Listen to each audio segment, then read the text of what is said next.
ఎర్రచందన smuggler అని అంత ధైర్యం చేసే దమ్ము గడ్స్ ఇప్పట్లో లేవు. ఇక అయిపోయి సినిమా ఒకటి క్లోజు. పవన్ కళ్యాణ్ గారు ఆ శాఖలో ఉన్నంత వరకు జరగవి. కాబట్టి మీరు పట్టుకోలేదంటే మేము దొరకట్లా, పట్టుకోవట్లా, ఇక మేమే డ్రామాలు ఆడాలి, పట్టుకొచ్చి కూర్చోబెట్టుకొని ఫోటోలు తీసుకోవాలి.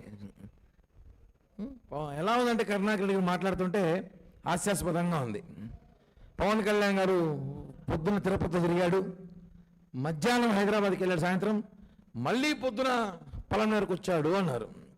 నేను అడుగుతా, ఆయన ఏమైనా మీలాగా తీసేసి తహసీల్దార్ అనుకున్నారా? మంత్రి, మీరు ఎప్పుడో మంత్రి అంటే తెలిసి ఉంటుంది, మంత్రి కూడా కష్టాలు. మీరు మంత్రి కాలా, అది 5 శాఖల మంత్రి అయినా, 5 శాఖల మంత్రి, డిప్యూటీ సీఎం, ఒక చరిష్మా నాయకుడు, చాలా పనులున్నాయి.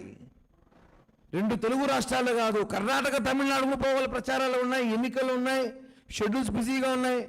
మీలాగా మాజీ టీటీడీ చైర్మన్ అంటే పైన కొండ కింద తిరుక్కుంటూ ఉండొచ్చు, లేదు కదా. మీరు తీసేసి తహసీల్దార్ కాబట్టి మీకు తెలియదు ఆయన విలువ.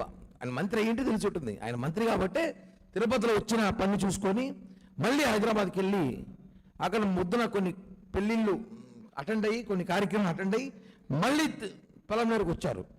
అది ఒక ఆయన హోదా. అది మీకు కుళ్ళుగా ఉందేమో.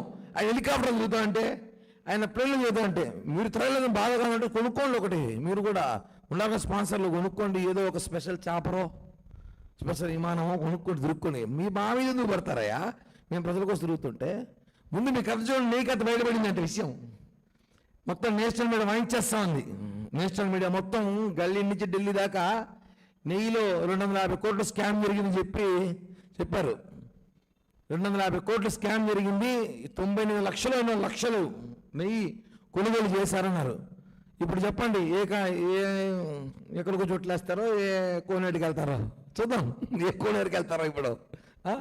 మీరే అంటారు సిబిఐ అదే సిబిఐ సిఐడి సిబిఐలో ఉన్నాం డైరెక్టర్లు తేల్చేశారు. ఇంకా మీకు అఫీషియల్గా కావాలంటే మీరు తెలుగు ఛానల్ చూడడం అనేసి కొన్ని ఇంగ్లీష్ ఛానల్ చూస్తే అర్థమవుతుంది ఏం జరుగుతుందో. మీరు మాట్లాడేటప్పుడు అవకాశం దొరికింది కదా అని మాట్లాడడం కాదు, అక్కడ మీకు అవకాశం ఎక్కడ లేవు, ఇవ్వడం అంత ఛాన్స్ మేము ఇవ్వము. ముందు మీరు మీ పార్టీలో ఉన్న మాజీ మంత్రి నోటిదోల అంబటి రాంబాబు గారు తిరుమలలో ప్రసాదాలు అద్భుతంగా ఉన్నాయి, తిరుమల బాగుందన్నాడు. ఆయన జ్ఞానోదయం అయింది, మీకు ఎప్పుడవుతుందో తెలీదు. అంబటి జ్ఞానోదయం అయింది, ఇంకేనా కావాలి జ్ఞానోదయం. ఒకసారి వెళ్ళి తినేసి రండి, అన్నదాన క్యాంటీన్కి వెళ్ళి మంచి భోజనం తిని, మా హయాంలో దర్శనం ఎలా జరుగుతాం ఒకసారి దేవుని దర్శనం చేసుకొని ఒక రాత్రి తిరుమలలో బస చేసి వస్తే, తిరుమల తిరుపతి దేవస్థానం కూటమి హయాంలో, బిఆర్ నాయుడు గారి హయాంలో, మా పాలక మండలిలో ఎలా జరుగుతుందో చూడండి ఒకసారి వెళ్ళి. సాక్షాత్తు మీ నోటి దూల అతనే చెప్పాడు, అద్భుతంగా ఉంది ప్రసాదం, అసలు అమోహం, ఆహా ఓహో అన్నాడు. నెక్స్ట్ మీకే అవ్వాల్సింది నెక్స్ట్ జ్ఞానోదయం. పవన్ కళ్యాణ్ గారు లాంటి వ్యక్తి తీసేసి తహసీల్దార్ కాదాయన, డిప్యూటీ సీఎం, 5 శాఖల మంత్రి, చరిష్మా నాయకుడు, ఈ రాష్ట్రానికి కాబోయే ముఖ్యమంత్రి భవిష్యత్తులో. ఆయన చాలా పనులు ఉంటాయండి, మీలా కాదు కదా.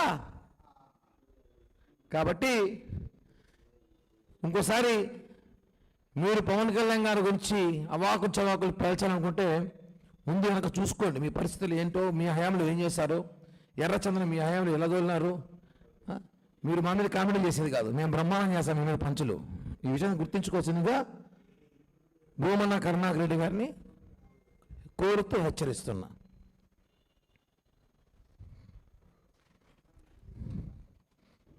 మా స్టేట్ సెక్రటరీ గారు మాట్లాడతారు.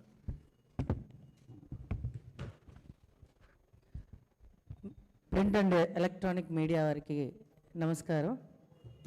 నిన్న కరుణాకర్ రెడ్డి గారు ఒక ప్రెస్ మీట్ పెట్టి కొన్ని మాటలు మాట్లాడారు. దాని గురించి నేను కూడా చిన్న విశ్లేషణ. కరుణాకర్ రెడ్డి గారు, మీకు ఎర్రచందనం వెంకటేశ్వర స్వామి దెబ్బ తగిలినప్పుడు రక్తము వచ్చింది, ఆ ఎర్రచందనం మొక్కగా మొలిచింది అని పవన్ కళ్యాణ్ గారు నిన్న చెప్పారు. దాని గురించి నిన్న ఆయన ప్రస్తావించాడు. ఇది ఎక్కడ నేను వినలేదే, నువ్వు కొత్త సూక్తి తీసుకొచ్చావు అని. మంచి మాట ఎవరు చెప్పినా వినాలి అని పెద్దలు చెప్తారు. ఈ మాట మా అమ్మమ్మ చనిపోయి కూడా దాదాపు మా అమ్మమ్మ 101 సంవత్సరం బతికిందామె. ఆమె కూడా ఎప్పుడు చెప్తా ఉండేది,